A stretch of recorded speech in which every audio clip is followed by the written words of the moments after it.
Salut, c'est Marie de Just French It. Today we are talking about something that I hear more and more often, both actually from French people in France and from foreigners outside, people who are speaking about French.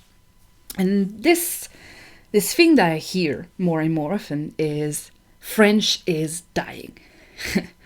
So people have several ways to say it, but they all mean it the same way. You could hear someone saying something along the line of, oh, young people cannot write French properly anymore.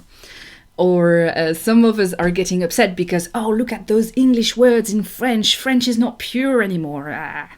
And then you have the other ones, French is dying anyway, so there's no need to learn French. You better learn Chinese. That's a language that has a future. And you're here, you're trying to learn French, and either this is getting to your head and you kind of start to feel guilty, and you might start to talking to yourself like, oh, they're so right. Why am I learning French? I should be learning another more useful language. Or you have to, or this is getting you upset, and you might want to reply to them, but you don't really know how to. Well, we're going to see just how to reply to those people today. But before we dive in, there's a link for you in the description below the podcast if you want to take your French to the next level with me. So is French really dying? How can you stand your ground when someone is giving you the French is useless speech? Well, let's give them some credit first. That's a good argument kind of starter.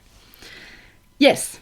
French does not have the status it once had, It doesn't have the same hold on the world's culture as it once did. But then, Napoleon is dead too.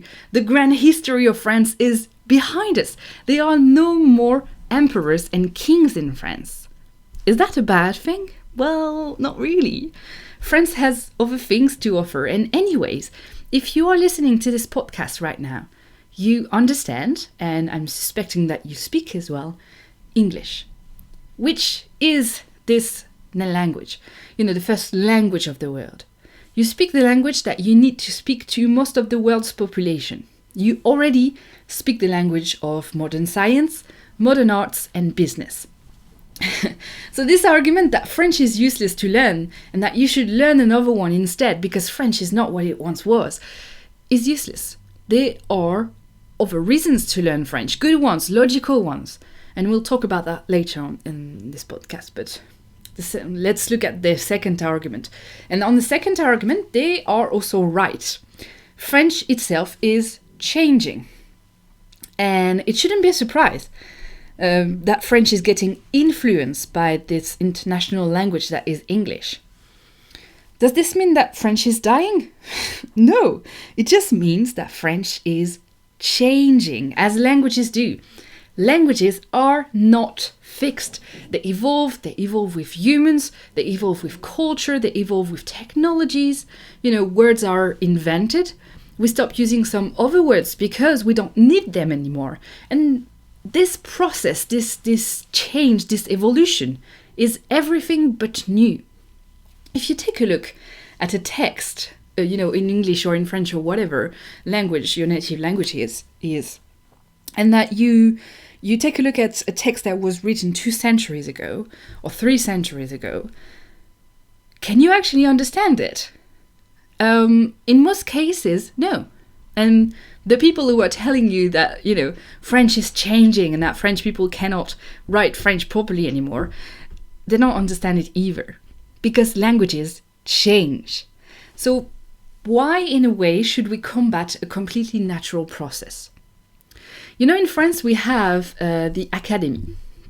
The Académie is a college, so a group of old men. It's mostly men. There are a few women in there, but well, that's not the point here. The role of the Académie is to protect the French language. So there is this group of men that has been appointed to protect the French language.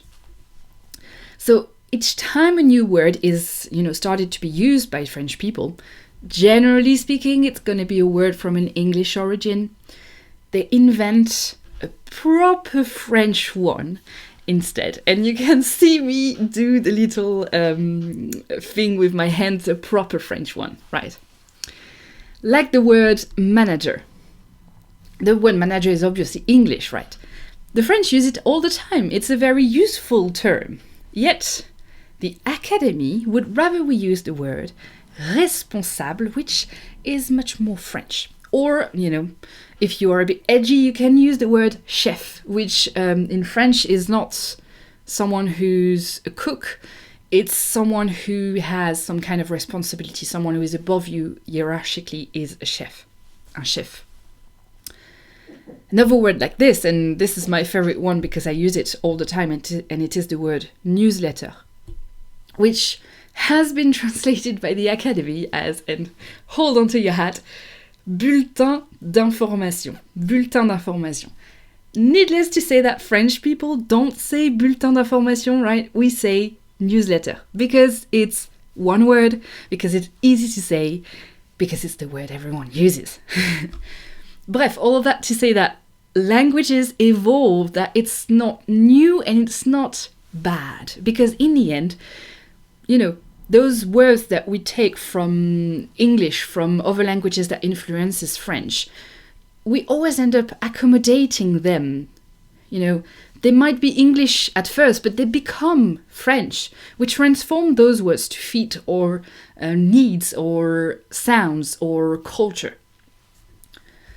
Now, the third argument against learning French you might hear is that French is not a survival skill. There are, languages that you should learn that are better than French. To that you can answer, and so what, really? Because there are more important things in life than to learn a language solely because it's going to be useful for your future. What about having fun?